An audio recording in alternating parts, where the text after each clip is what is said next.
ఆంధ్రప్రదేశ్లో ప్రతిపక్ష హోదా లేకపోయినప్పటికీ రాష్ట్ర రాజకీయాలను శాసిస్తున్నట్లుగా జగన్మోహన్ రెడ్డి వ్యవహార శైలి కనిపిస్తోంది.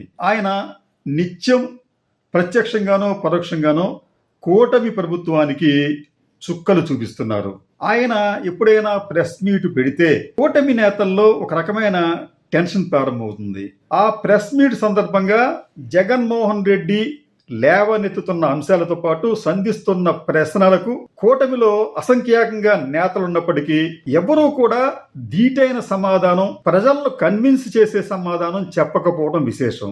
ఈవెన్ చంద్రబాబు నాయుడు, లోకేష్ కూడా జగన్మోహన్ రెడ్డి అడుగుతున్న ప్రశ్నలకు సూటిగా సమాధానం చెప్పకుండా జగన్మోహన్ రెడ్డి వ్యక్తిత్వ హననానికి ప్రయత్నిస్తూ సమస్యను పక్కదో పట్టించే ప్రయత్నం చేస్తున్నారు. రకంగా చెప్పాలంటే చంద్రబాబు నాయుడు విధానాలని చీల్చి చెండాడాడేమని చెప్పి అనిపిస్తుంది. ఒకవైపు విధానాలను ఆయన తీవ్రంగా తప్పుపడుతూనే మరోవైపు చంద్రబాబు నాయుడు వ్యక్తిత్వాన్ని కూడా నిర్మోహమాటంగా నేరుగా విమర్శిస్తున్నారు. ఈ తెలుగుదేశం శ్రేణులందరూ కూడా పూనకం వచ్చినట్లుగా ఊగిపోయి నానా యాగి చేయాలి. కానీ ఎవ్వరూ కూడా ఎటువంటి రియాక్షన్స్ వెంటనే ఇవ్వలేకపోతున్నారు. లేటుగా ఇచ్చినప్పటికీ కూడా అదేదో సాదాసీదాగా ఉంటుంది తప్ప ఈ జగన్ని ఆయన వ్యాఖ్యల్ని తిప్పికొట్టే విధంగా ఉండటం లేదు. ఈరోజు జగన్మోహన్ రెడ్డి ప్రధానంగా చెప్పిన వాటిల్లో ఒక అంశం ఏంటంటే, నీకు దాదాపు 80 సంవత్సరాల వయసు ఉంది చంద్రబాబు నాయుడు, అటువంటి నీవు నాతోనే పోటీ పడలేకపోతున్నావు. మా నాయనతో సరే, అంటే వైఎస్ రాజశేఖర రెడ్డితో సరే ఆయనతో ఎట్లాగో పోటీ పడలేవు, కనీసం నాతో కూడా పోటీ పడలేకపోతున్నావు అని చెప్పి చంద్రబాబు నాయుడిని సూటిగా ఎద్దేవా చేసే విధంగా ప్రశ్నించారు. ఎందుకు జగన్మోహన్ రెడ్డి ఇలా చేస్తున్నారు? ఎందుకు ఆయనలో ఒక రకంగా చెప్పాలంటే ఎందుకు ఇంత ధైర్యం వచ్చింది అంటే, ఆంధ్రప్రదేశ్లో ఈ రోజున పరిస్థితి ఎట్లా తయారైందంటే, చంద్రబాబు నాయుడు గెలిచి ఓడిపోతే జగన్మోహన్ రెడ్డి ఓడిపోయి గెలిచినట్లుగా ఉంది. జగన్మోహన్ రెడ్డి ఆంధ్రప్రదేశ్ రాజకీయాలను శాసిస్తున్నాడని చెప్పడానికి ఒక ఉదాహరణ మీకు, ఆంధ్రప్రదేశ్లో జగన్మోహన్ రెడ్డి కట్టిస్తున్న మెడికల్ కాలేజీలను ప్రైవేటు పరం చేయడానికి కూటమి ప్రభుత్వం ప్రయత్నించింది. అయితే జగన్మోహన్ రెడ్డి వారికి గట్టిగా వార్నింగ్ ఇచ్చారు. మీరెవరైనా కానీ ఈ ప్రభుత్వం ప్రైవేటు పరం చేస్తే, ఎవరైనా వచ్చి వాటిని తీసుకుంటే మేము అధికారంలోకి వచ్చిన 2 నెలల్లో మీ సంగతి చూస్తాం, మిమ్మల్ని జైల్లో పెట్టిస్తామని చెప్పి అన్నాడు ఆయన. దాంతో ఈ ప్రభుత్వం ఎక్కడెక్కడి నుంచో పెట్టుబడులు ఆశిస్తున్న ఈ ప్రభుత్వం ఆంధ్రప్రదేశ్లో 4 కాలేజీలను ప్రైవేటు పరం చేయటంలో, అంటే పీపీపీ పద్ధతిలో ప్రైవేటు సంస్థలకు అప్పగించడంలో ఘోరంగా విఫలమైంది.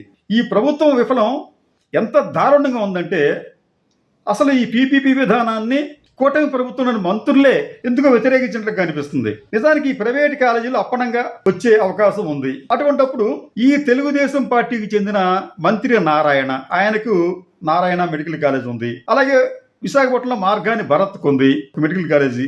అలాగే కూటమి ప్రభుత్వంలో ఒక నాయకుడికి ఏలూరులో ఉంది, మరొక నాయకుడికి ప్రత్యక్షంగా పరోక్షంగా ఒక మెడికల్ కాలేజీలో వాటాలు ఉన్నాయి గుంటూరు దగ్గర.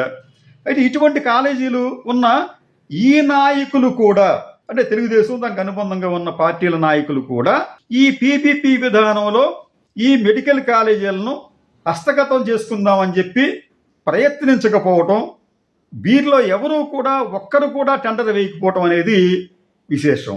ఇక్కడ తెలుగుదేశం పార్టీ ఎంత ఘోరంగా వైఫల్యం చెందిందో చెప్పడానికి ఈ సంఘటన చాలు. నిజానికి చంద్రబాబు నాయుడు ఇటువంటి వాళ్ళతో టెండర్లు వేయించవచ్చు, ఆ పని కూడా ఆయన చేయలేకపోయాడు. ఆయన చేస్తానన్నా ఎవరు ముందుకు రాలేదు. అంటే జగన్మోహన్ రెడ్డి వార్నింగ్ అనేది ఎంత సివియర్గా పనిచేసిందో మనం అర్థం చేసుకోవచ్చు. రెండోది, జగన్మోహన్ రెడ్డి ప్రభుత్వ విధానాలని తప్పుపడుతూ గతంలో తాను తీసుకొచ్చిన వినూత్న సంస్కరణల గురించి కూడా చెప్పాడు. ఆయన చెప్తూ మాట్లాడాడు, చంద్రబాబు ఆ రోజు మీరు తెచ్చిన సంస్కరణలు నువ్వు ఎప్పుడైనా చూసావా, విన్నావా, చేసావా అని కూడా ప్రశ్నించాడు ఆయన.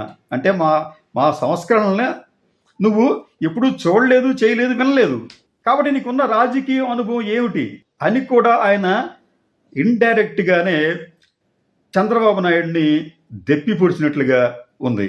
ఇలాగా అనేక ఈ అంశాలకు సంబంధించి జగన్మోహన్ రెడ్డి రాష్ట్ర రాజకీయాలనే కాదు పరిపాలనా వ్యవహారాలను కూడా ఆయన శాసిస్తున్నట్లుగా కనిపిస్తోంది. చంద్రబాబు నాయుడు నిత్యం చేసే ప్రచారాలను, అంటే అబద్ధపు ప్రచారాలు అని చెప్పి జగన్మోహన్ రెడ్డి అన్నాడు ఆయన. అటువంటి ప్రచారాలను కూడా చంద్రబాబు నాయుడు అబద్ధ ప్రచారాలు చేస్తున్నారన్న విషయాన్ని కూడా జగన్మోహన్ రెడ్డి ఈ రోజున చాలా స్పష్టంగా ప్రజలకు తెలియజేశాడు. ఆయనకి ప్రచార యావ తప్ప రాష్ట్ర అభివృద్ధి పట్ల ఆయనకు ఎటువంటి నీతి నిజాయితీ లేదు అని చెబుతూ ఆయన ఏమంటాడంటే, ఈ భూమండలం మీద క్రెడిట్ చోరీ చేయగలిగిన ఒకే ఒక వ్యక్తి చంద్రబాబు నువ్వే. అసలు యావత్ భూమండలం మీద క్రెడిట్ చోరీ చేయగలిగిన ఒకే ఒక వ్యక్తి నువ్వే చంద్రబాబు అని చెప్పి ఒక బాణం వేశాడు ఆయన.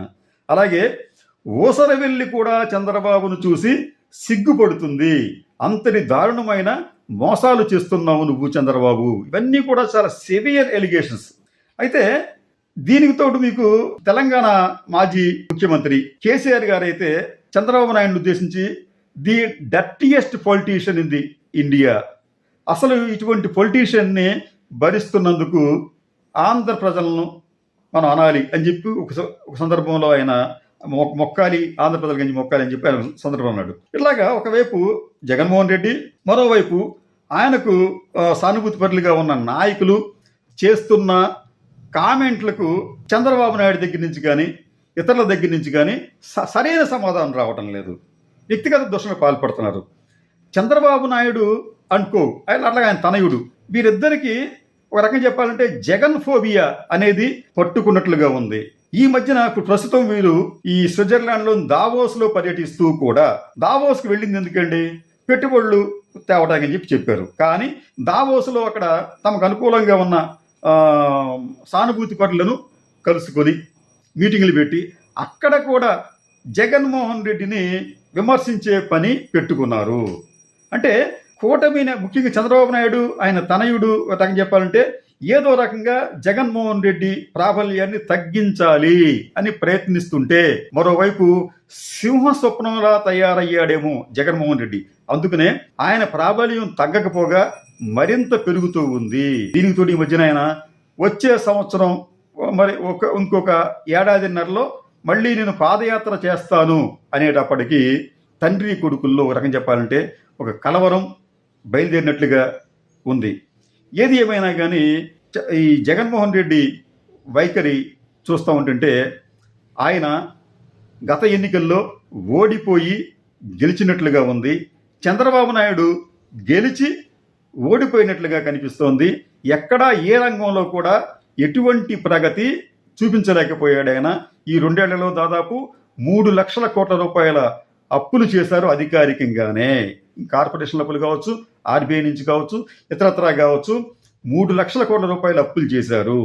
అమరావతికి సంబంధించి అక్కడ ఏం చేస్తున్నారో ఎవరికి అర్థం కావటం లేదు, కానీ నిధులు మాత్రం కుమ్మరించే ప్రయత్నం చేస్తున్నారు. అమరావతికి వచ్చేటప్పటికి అదొక పెద్ద $1 మిలియన్ శేష ప్రశ్న ఏమిటంటే, అసలు చంద్రబాబు నాయుడు గారు అమరావతికి వచ్చేటప్పటికి నేను గవర్నర్ బంగ్లా కడుతున్నాను, హైకోర్టు కడుతున్నాను, అసెంబ్లీ కడుతున్నాను, అవన్నీ ఐకానిక్ భవనాలని చెప్పి అంటున్నాడు తప్ప, ఆ ప్రాంతంలో దాదాపు 35,000 ఎకరాలు ఇచ్చిన రైతులకు ఇప్పటి వరకు కూడా ఆయన ఒక్కరికి కూడా కనీసం ఈ అభివృద్ధి చేసిన రెసిడెన్షియల్ కమర్షియల్ ప్లాట్స్ ఇవ్వలేదు. అంటే కాగితాల్లో చూపిస్తున్నారు, డిజిటల్ పేపర్లో చూపిస్తున్నారు మేము ఇచ్చామని చెప్పి, కానీ ఫిజికల్గా భౌతికంగా ఇది నీ స్థలం, దీన్ని మేము అభివృద్ధి చేశాము, సరిహద్దు రాళ్లు వేశాము, నీ స్థలానికి చుట్టుపక్కల ఇవన్నీ కూడా రోడ్లు వేశాము, డ్రైనేజీలు కట్టాము, కరెంట్ ఇచ్చాము, ఇదిగో ఇదే పాఠశాల, ఇదే క్రీడా మైదానం అని చెప్పి ఎక్కడా చూపించే ప్రయత్నం చేయటం లేదు. ఇది పెద్ద మిస్టరీ. అది చంద్రబాబు నాయుడు గారు మొట్టమొదటి చేసిన పని ఏంటంటే రైతులకు ఇవ్వవలసిన ప్లాట్లను వారికి ఇచ్చి వేస్తే అభివృద్ధి పరిచి వాళ్లే డెవలప్ చేసుకుంటారు. అసలు రాజధాని ప్రకటించిన వెంటనే, అమరావతిలో రాజధాని అని ప్రకటించిన వెంటనే విజయవాడ గుంటూరు మధ్యన కొన్ని వందల బిల్డింగ్స్ కట్టారు అక్కడ ప్రైవేట్ వాళ్ళు చేసిన పని మీరు ఎందుకు చేయలేకపోతున్నారు? రైతులకు ఇవ్వాల్సిన భూములు మీరు ఎందుకు ఇవ్వలేకపోతున్నారు?